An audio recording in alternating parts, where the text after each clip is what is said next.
د ملک ټول بجټ ته خورې، دا د کوټي وکیلان تا قتل کړل، دا د PS ماشومان تا قتل کړل، دلته دا ټول غوبل تکې، دا ټولې د ماکې تکې، بیا به غدار زه یم.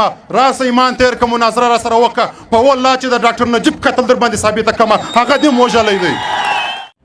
چې د فرنګي په حکومت کې د فرنګي غلامي کوله، د دوی ګوړاګانې ور ساتل، د دوی خدمتونه یې کول، د اسلام پر نامه باندې په ډېر منافقت سره دغه پښتون وطن باندې جبر، ظلم، هغه غلامي بیا یو وار دغسې قایمه وساتله. په دغه لړ کې په 12 اګست باندې له بابړې له مقامه راونیسې چې هلته زموږ 6,500 پښتانه مشران، ځوانان، زموږ خوندې، زموږ مندې دا یې په شهادت راورسولې. لا د ده زړه نسو سوړ، له هغه ورځې دا سلسله را روانه ده تر نن ورځې پورې چې یوه هفته مخکې په شمالي وزیرستان کې زموږ د یو ډېر ګران ملګري آقا رئیس خان یې په شهادت ورسوئ. عزیزانو، دلته دا ریاست یا دغه پنجابي اسټیبلیشمنټ په مختلفو قسمو باندې د پښتانه قام وژنه کړې ده. که هغه د پښتانه قام ژبه ده، که هغه زموږ ثقافت دی، که هغه زموږ عنعنات دي، که هغه زموږ وطن دی، که زموږ معدنیات دي، د دې ټولو قتلیام دغه ریاست کړی دی او تر نن ورځې پورې په دغه کې د ده لاس ککړ دی، دوام یې ورکړی دی. عزیزانو، دلته تاسو ولیدل چې په کوټه کې په سیول اسپتال کې په 8 اګست باندې زموږ د دې صوبې ډېر نامتو وکیلان دا یې په ډېره بېدردۍ سره په شهادت راورسول. بیا تاسو ولیدل په پېښور کې په آرمي پبلیک سکول کې زموږ ماشومان چې را روان زموږ مستقبل وو، څوک به ډاکټران جوړېدل، څوک به انجینران جوړېدل، دا یې په شهادت راورسول. خو بیا یې هم زړه نسو سوړ.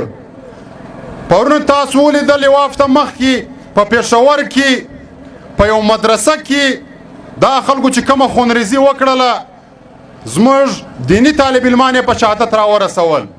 بیا یې دغه سلسله صرف دلته نه ده جاري ساتلې. تاسو ولیدل چې په کابل کې په پوهنتون کې دا دهشتګرد ورننوتل، زموږ هغه طالب علمان، زموږ ورونه، زموږ خویندې دا یې په ډېره بېدردي سره راقتل کړل. عزیزانو، دا له بابړې راونیسې تر دا کابل تر حملې پورې زموږ دشمن یو دی. لیکن موږ پښتانه خپل په دشمن په پیژندلو کې همیشه غلط سو. همیشه موږ پر دې اعتماد وکړو. موږ به خپل دشمن خپل قام ته ورشیو او تر ابده په دې باندې د یوه منټ دپاره هم بروسه نه کوو. پر خپل قام بروسه کوو، پر دغه سپینږیرو بروسه کوو، پر دا مشرانو بروسه کوو، پر دا ځوانانو بروسه کوو چې دا سپینږیري موږ ته کومه لار راکوي، پر هغه لار به ځو. عزیزانو، دلته باچا خان ډېره اوږده مبارزه وکړله، دلته خانشید عبدالصمد خان اڅکزي ډېره اوږده مبارزه وکړه، دلته ستر لارښود خدای بخښلی عبدالرحیم مندوخیل ډېره غټه مبارزه وکړه، سایق کمال خان ډېره غټه مبارزه وکړه. دا طرز موږ د وطن په سواو مبارزونو مبارزه وکړه. دا کام هر کور ته ولاړل، هر مسجد ته ولاړل، دا کام ته د اتفاق درس ورکوئ، خپل دښمن یې ورژوئ. خو موږ هغه خپل د مشرانو خبره نه ومنله. نو د هغه وجه دا ده چې تر نن ورځې پورې موږ د غلامۍ ځنځیرونه په غاړه کې دي، د غلامۍ توک مې له خپلې غاړې څه نه دی ایستلی. عزیزانو، دا زموږ هغه مکاره دشمن دی چې د ده د تاریخ ظلمونه خو پرېږده، په موجوده وخت کې هم دا دومره ظالم دی چې دا بالکل پر موږ باندې، پر پښتانه قام باندې زړه هېڅکله نه سوځي. دلته یې زموږ ټول مدنیات نیولي دي، زموږ د وطن ټول وسایل یې نیولي دي او هغه ضلعو ته ځي چې په هغه کې وسایل یې، مدنیات یې، یعنی زموږ په قتلو باندې د دوی زړه نه سو خنک، زموږ د ژبې په قتلولو یې زړه نه سو خنک، زموږ د عنعنات د کلتور په وژلو یې زړه نسو خنک. نن زموږ معاشي قتلیام هم روان دی. ټول دا ریاست کوي، ټول د پنجاب اسټبلیشمنټ کوي، ټول دلته دغه زموږ اپسي کوي. زموږ ټول مدنیات یې نیولي دي او طریقه یې څنګه ده چې یو ضلع ته ځي اول هلته ولاړ سي، پر لیویز باندې حمله وکړي یا ټکان پر وکړي، لیویز والا را قتل کړي. بیا یو میاشته بعد زموږ پر پولیسو باندې حمله وکړي، بیا زموږ د وطن پولیس را شهیدان کړي. بیا دلته پر یو چوک باندې دماکه وکړي، بیا داسې یو څو خطایي ټکان پر د خپل اپسي باندې وکړي.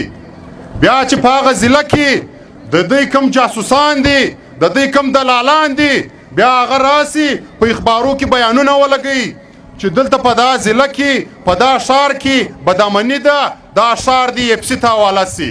نالت وایو پر دا دلالانو باندې چې خپل د وطن سودا وکړي، په ډاګه د خپل وطن سودا وکړي چې پنجابی دې راسي، سیالکوټی دې راسي، لاهوری دې راسي، د دې وطن تحفظ دې وکړي.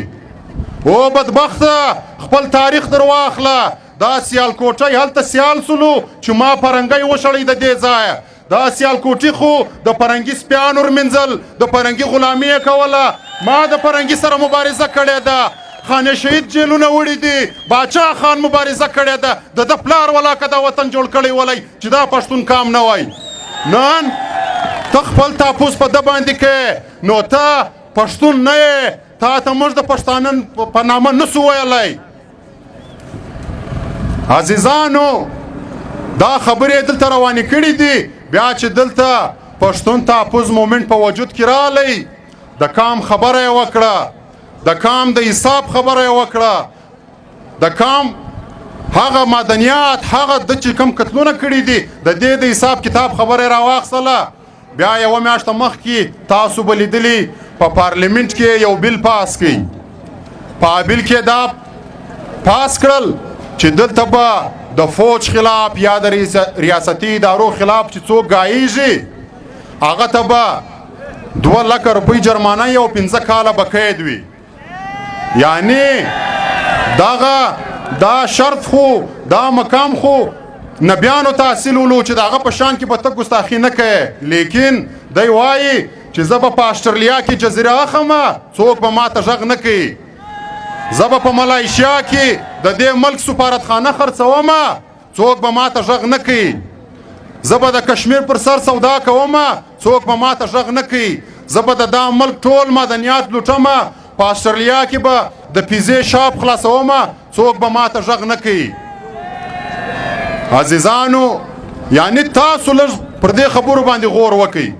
دی به موږ وژنې هم، بې عزته کوي به مې هم، زموږ ثقافت به هم بې عزته کوي، زموږ ژبه به هم بې عزته کوي، زموږ مدنیات به هم لوټي. په جهان کې به د دهشتګرد په صفت باندې هم موږ پیښوي.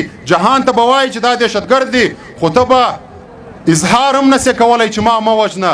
تا ته فریاد هم نه درکوي، تا فریاد هم نه هیله کوي. نو نوره غلامي څه رقمې د ژوب خلکو تاسو څه پوښتنه کوو، نوره غلامي څه رقمې؟ 21مه صدۍ ده. پخوا به چې کوم خلک غلامان ول د هغو په غاړه کې به توکو یو نمبر به پر لګېدلی و. نن 21مه صدۍ ده، ستا ژبه غلامه ده، ستا ثقافت غلام دی، ستا وطن غلام دی، ستا جغرافیه غلامه ده. نو نوره تاسو د کومو غلامي په انتظار ناست یاست؟ او عزیزانو که مزید دغه رقم ناست ولو، زموږ وژنه به نوره هم روانه وي. تاسو خبر یاست، تاریخ به مې ولئ ډېر مشران ناست دي. مغول یو قوم و چې 3.5 کاله پر ټول هندوستان پر بر صغیر باندې باچهي کړې ده. نن دغه قوم نوم و نښان هم نسته. نو تاسو بیا د چا زامن یاست چې سار به په تاریخ کې ستاسو نوم ژوندی؟ زموږ نوم به هلته ژوندی چې موږ د باچا خان پر لار ولاړ سو. زموږ نوم به هلته ژوندی چې موږ د خان شهید عبدالصمد خان اڅکزي پر لار ولاړ سو. زموږ نوم به هلته ژوندی چې د بکیر پی پر لار ولاړ سو. زموږ نوم به هلته ژوندی چې د نن ورځې خوشحال خان، د نن ورځې باچا خان، د نن ورځې صمد خان، نر پښتون، منظور پښتون پر لار ولاړ سو. بیا زموږ نوم په تاریخ کې ننګیالی پته کېدلی سي. که نه دا خوبونه به نه وي نو عزیزانو.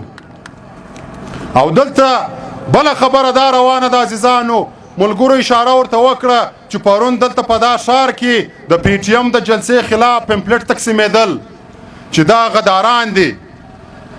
نو یو وار بیا موږ دا پوښتنه کوو چې که په تاسو کې دومره ایمان سته ایمان لرئ راسئ له موږ سره مناظره وکئ پر دا ټي وي چینلانو له موږ سره کښېنئ د دې اقوام متحده په مخ کې له موږ سره کښېنئ مناظره به سره وکړو چې د غدارو د بل شي در سره معلومه سي بنګلادیش له تاسو ولاړئ ستا د ظلم د وجې څه ولاړئ د ملک ټول بجټ ته خورې دا د کوټې وکیلان تا قتل کړل دا د پی اس ماشومان تا قتل کړل دلته دا ټول غوبل تکه دا ټولې د ماکې تکه بیا به غدار زه یم راسه ایمان تیر که مناظره را سره وکړه په والله چې د ډاکټر نجیب قتل در باندې ثابته کړمه هغه دې وژلی دی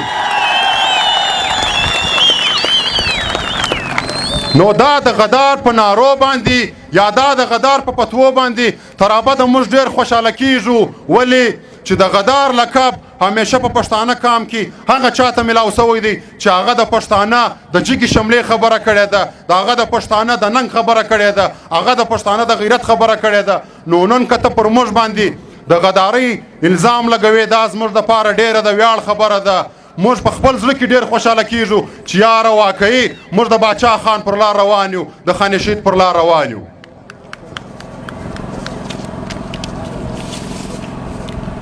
عزیزانو د دې سره سره زموږ دلته په دا وطن کې تاسو دلته وینئ په کوټه یونیورسټي کې چې دا زموږ یو واحده یونیورسټي ده دلته تعلیم خو نسته خو دا یو یونیورسټي لرو چې دلته زموږ بچان علم حاصل کړي سهار به دا قوم ته خدمت کوي لیکن چې تاسو هغه یونیورسټي ته ورسئ څوک دا یقین هم نسي کولی چې دا یونیورسټي ده که د اف سي کیله ده ټوله یونیورسټي اف سي نیولې ده ټوله یونیورسټي د اف سي په کیله بدله کړې ده ټارچر سیلان یې ځینې جوړ کړي دي دا طرز زموږ بیوټمز آی ټي یونیورسټي ده دا طرز زموږ د وطن پر هر 10 کیلومتره باندې چیک پوسټونه دي چې د هر ځای سره موږ سره ودرېږو د ده تلاشیانې شروع سي دا طرز زموږ معدنیات دا ټول وطن نن ورځې هم دی نیولی دی او دلته خلک فریاد کوي جلسې کوي خپل مظلومیت ښکاره کوو خو دوی بالکل سنجیده هم نه دي زموږ په خبر اورېدلو کې بالکل سنجیده نه دي